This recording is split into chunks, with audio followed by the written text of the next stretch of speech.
This video series, of which this is the introductory video, is to introduce my new book called Pretzel Logic.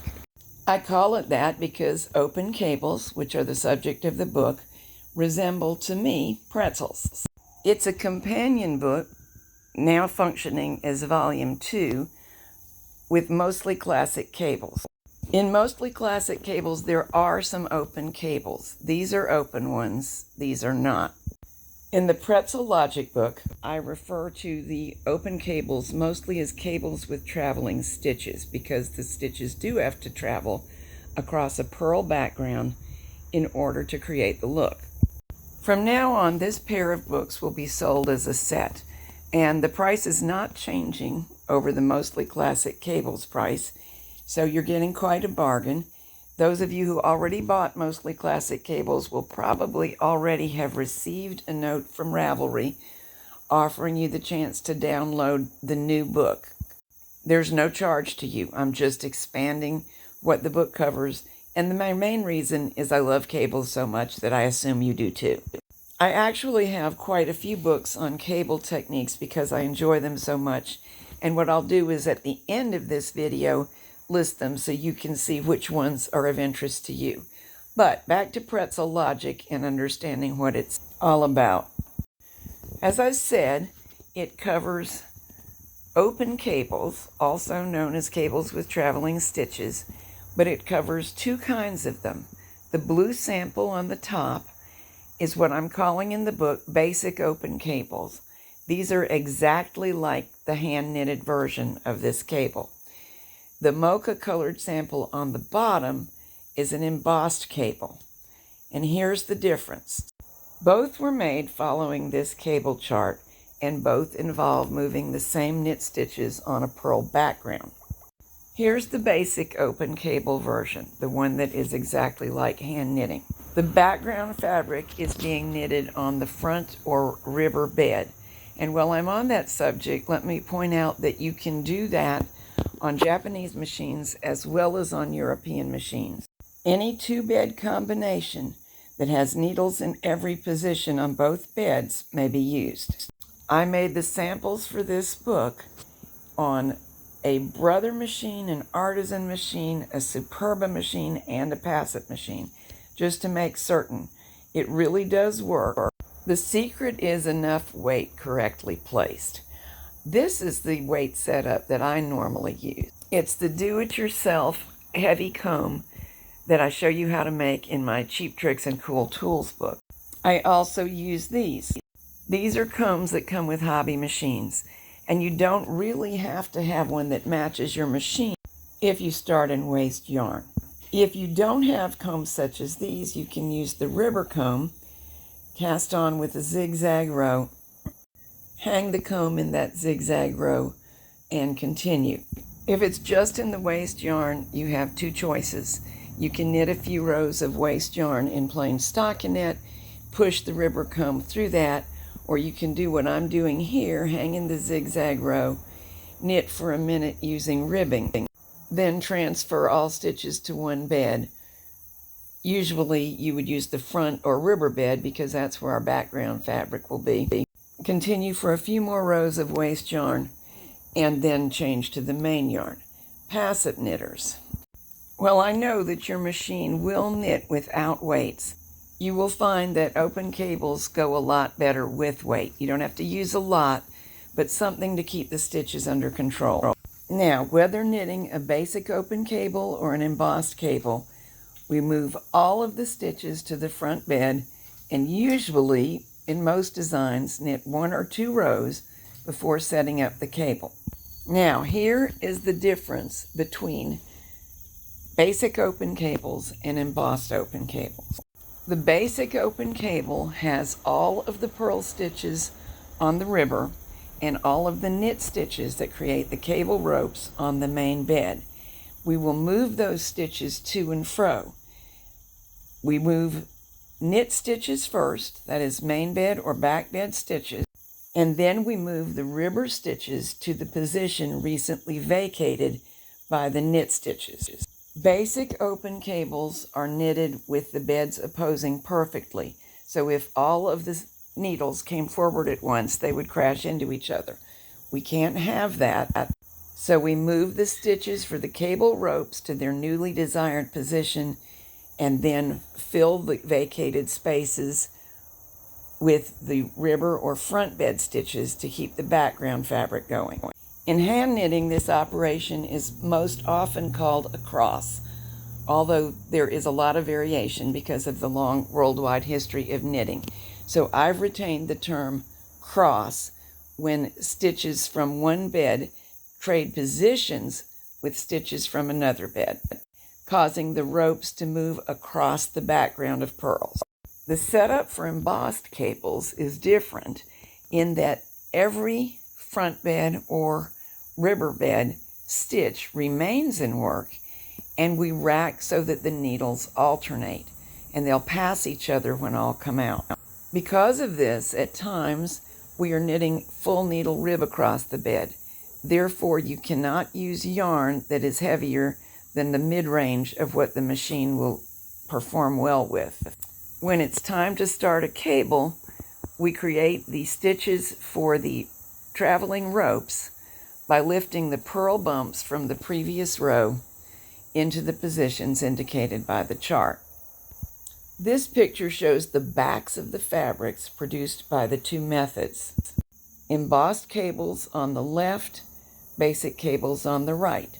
On the basic side, you can definitely see where we moved the ropes past spaces on the front or ribber bed. On the left side, since we never had any spaces, we have a more complete fabric. The resulting fabrics are quite similar, but with your experienced knitter's eye, you will see that the basic cables on the left produce slightly more prominent ropes, but there's a tendency to make little holes near the cable crosses. They are really not holes, but the stresses created by crossing the cables may produce an open look. As you can see when we compare the samples, the aqua sample, being the basic open cable, is pulled in and is narrower than the mocha sample, and that is due to the construction of the cables. We actually have more stitches involved in the mocha sample, even though the cable chart is the same. So embossed cables are a great thing where you want to add cables to a pattern that wasn't written for cables, because it won't noticeably change gauge. It may actually expand it just slightly, whereas all over basic cables are likely to pull it in, and you need to adjust the pattern for that. For maximum texture, I would choose basic open cables. For situations where the back of the fabric may be in regular use or view, such as scarves, shawls, blankets, you might want to try embossed cables because they produce a nicer back. They also don't leave openings for baby fingers to get entangled with. I'll go into actually making the cables much more in other videos in more detail, but I want to show you the difference between crossing a basic cable, which we're doing here. First of all, we're working across here. We are moving main bed stitches to the new position for the traveling ropes, and then we will move ribber stitches or front bed stitches, if you're using European terms, to fill their positions.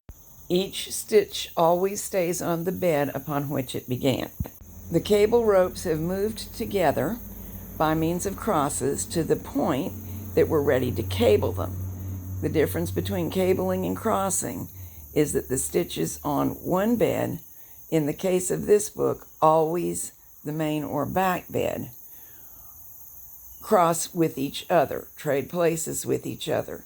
So that's actually a cabling move. Well, the entire construction is viewed as a cable. The action of cabling is crossing those stitches on one bed, and that makes the ropes appear to twist around one another. Cable rows are one of the hardest for the machine to knit back. You can see the stress on the needles and the yarn on my machine. So pushing the needles all the way forward and letting them knit back from hold means you've done half the work, and it can really help.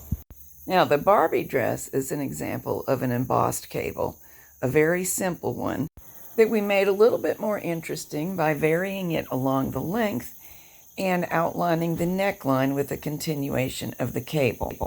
I think I may demonstrate how to make the Barbie dress from start to finish in another video, but it begins with the hem and then transferring all the stitches to the front bed.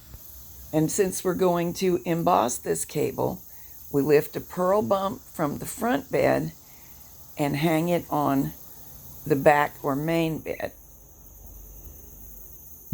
I don't normally actually lower the beds to do this, but you can't see down in between to see what I'm doing if I don't. I normally swivel my eye stalks to do it.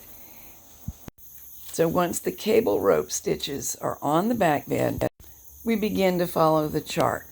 And in this chart, movements of the cable ropes are made every 2 rows, starting with a cable for this chart.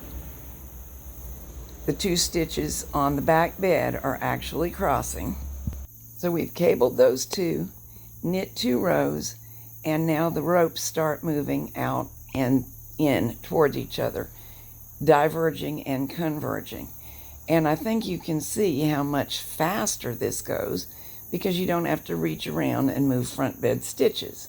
And of course, we're working always when using embossed cables with the beds racked so that the needles will alternate. So let's have a lot of fun with these open cables. All the projects that you see here are in the Pretzel Logic book. By the way, if you subscribe to Country Knitting of Maine News and Views, a version of the book will also be serialized there. It has to be a little bit different to work in a magazine format and work chapter by chapter, but it will be basically the same material. So if you're a subscriber, I'll see you there. Now, as promised, here's an overview of all of my cable books. We've been looking at Pretzel Logic, which comes as a set now along with mostly classic cables. Wanderlust Cables shows you how to get the look of a traveling open cable on a knit background. There's a trick to it. A close look shows you there are no purl stitches in view here. As you have seen from some of the samples shown in this video, the backs of cables don't always look lovely. So when you need to look at both sides, as collars, cuffs, scarves, and hat brims may cause you to do, Every Which Way Cables explores the method of making cables that look good from both sides. They are reversible. None of these are open or traveling cables. They go straight up the fabric, but they're still lovely. And for circumstances where you'd really love the textural look of cables, but you don't want to actually do any cabling, Can These Be Cables is a book full of faux cabling techniques. And why do we even need them when we have good real cable techniques? One reason is because in the case of yarn that's not very resilient or stretchy, linen and cotton, for example, we are very limited in what we can do with true cables on the machine. Another is how much time and patience that one has to invest. Faux cables and Can These Be Cables tend to be quite a lot faster than true cables. The Answer Ladies Machine Knitting Notebooks also have a basic cabling chapter. There is one volume of this that's for mid-gauge machines, and one includes standard and bulky machines, full of basic patterns from infants to extra-large adults and ways to enhance those patterns, including cables. Links to those books, as well as other cable videos, are in the program notes. And in future videos in this series, we'll look at the new simplified cable charts that I have created for the new book, Pretzel Logic, and how to read them. How to work a basic open cable in more detail than the overview just showed you. How to work an embossed cable in more detail. We'll work 1 or 2 small projects together from start to finish, and perhaps a few other things. The next video will be ready soon, and I will see you there.